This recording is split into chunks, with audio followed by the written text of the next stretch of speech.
Hello everyone, AmyR here with Prairie Paper and Ink, and as usual, super behind. This is for last week's Color Throwdown Challenge, so technically by the time this video gets up, it's pretty much out of time. However, there's a new one every Wednesday. We post a new color challenge, a new inspiration, and people can play along. My mind was just going, and I had to make something with these colors. There's the one thing I really love about the color challenge is we aren't sponsored. It's not required in any way, like work-wise, etc. It's just something we like to do, and I really love it because it really makes me think in colors that I don't normally put together. So I pulled out the new Simon Says Stamp Sketch Lotus Flowers stamp set. And I had stamped it onto the smooth side of some distress watercolor paper. And normally when I heat emboss, especially if I'm going to watercolor, I either stamp it in VersaFine Onyx Black and emboss it with clear, or I stamp and emboss it with white and do, an emboss resist. This color challenge was pink, gray, and kind of an aqua color. And I started thinking, and I was like, I wonder what this would look like. Heat embossed in silver and then watercolored.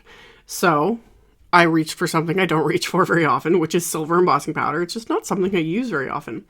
So I'd stamped, like I said, on the smooth side of the distress watercolor paper with Simon's clear embossing ink. And I used the Simon Says Stamp silver embossing powder. And just that alone, I was like, ooh, I really like how this looks.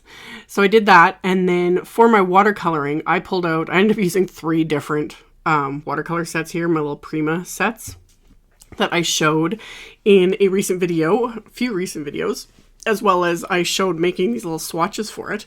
Technically, I can mix colors and come up with all the colors I need, but sometimes, like today, I feel like being a little more lazy, make things easier, so just using like colors as they're already, poured into the pans.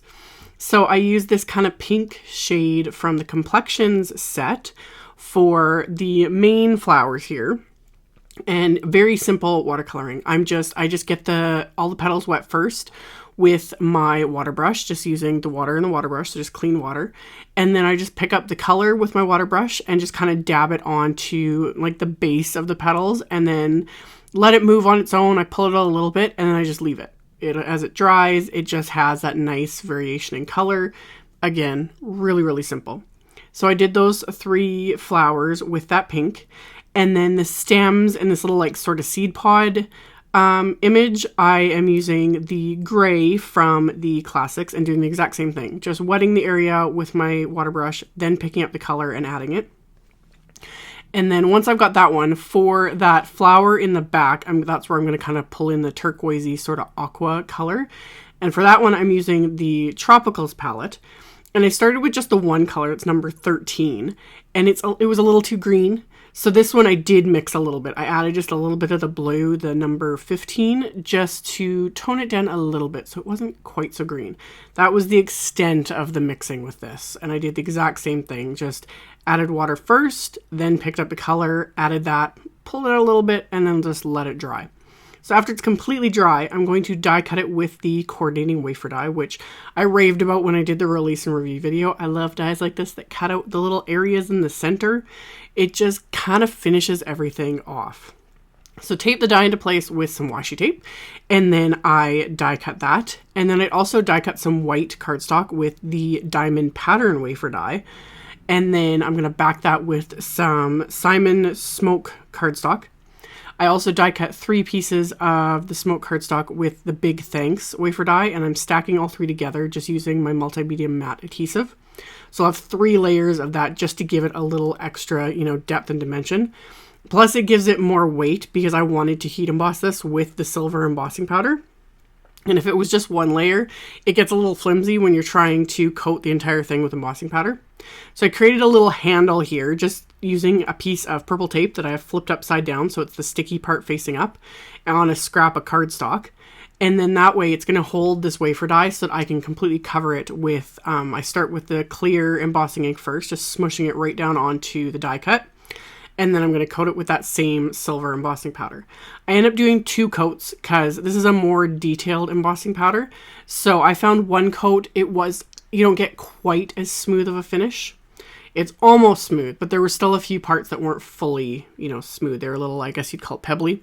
So I did 1 coat Once it had just a couple seconds to cool off, I'm just going to smush the clear embossing ink on it a second time, add a second coat of that silver embossing powder. And then that, once it's heated, creates that nice smooth finish to the whole piece. And you can do multiple layers if you want, you know, create that really fun, almost like metallic looking piece with this. But I find two just, you know, achieves the same look, but it just, again, depends on what I'm going for. But I found 2 layers was more than enough for this. So I made sure everything was fully heated so that the whole die cut is smooth. Again, let it cool off a bit, especially when you're doing layers of embossing powder. Sometimes it can take a little longer to cool off, and you definitely don't want to touch it if the embossing powder is hot, because if it's still melted, you'll burn yourself. But it literally takes about seconds to completely cool off. So let that cool off, remove it from the little handle, and now I'm going to adhere this to the outline that I had die cut from a light pink cardstock. So again, flipped it over, added the multi-medium matte adhesive, and then I'm going to adhere that to the outline. And oh, the pink and the silver together really just, I really like. So adhere that, and then I'm going to adhere the large diamond pattern background to the smoke cardstock. And I was just using the multi-medium matte because it was sitting right here, and I was feeling just, I guess, extra lazy when I was making this. So adhere that to the smoke cardstock. And then I'm going to adhere the watercolored and die cut flowers right above that, again with the multi-medium matte adhesive. And then once that is adhered in place, I can adhere the thanks die cut right over top of it. So now I've got all of my stamps, die cuts, etc. adhered. I of course need to have a little bit of embellishment. Plus I want to pull in more of that turquoise color. So the Studio Cadia March crystals pack was perfect. Perfect color, had to add those. So I'm just going to sprinkle a few of those into a magic tray, just because there's several different styles within these packs. There's like, you know, a transparent, there's an iridescent, and then there's like a, I would call it like a flat, just solid color in all the different sizes. So I made sure to pick out a variety of them and then kind of sprinkled them throughout this card front here. And I'm just going to adhere them all into place with that multi-medium matte adhesive. So I've got those all adhered. And then of course I have to finish my card base and the inside of the card. So my card base is heavyweight white cardstock, standard A2 sized card, and I'm going to line up that flower again on the inside of the card, and I'm going to stamp it with Spun Sugar Distress Oxide ink. This is the new one. Love. It's such a pretty color. So stamp that on the inside of the card with that Distress Oxide ink, and then I just pulled a sentiment from that same Sketch Lotus flower set. Line that up, and I'm just going to stamp that with Simon's Intense black ink, and I'm going to stamp it a couple times to make sure it's really good and crisp. Got that stamped. Then I can just adhere my card front to my card base.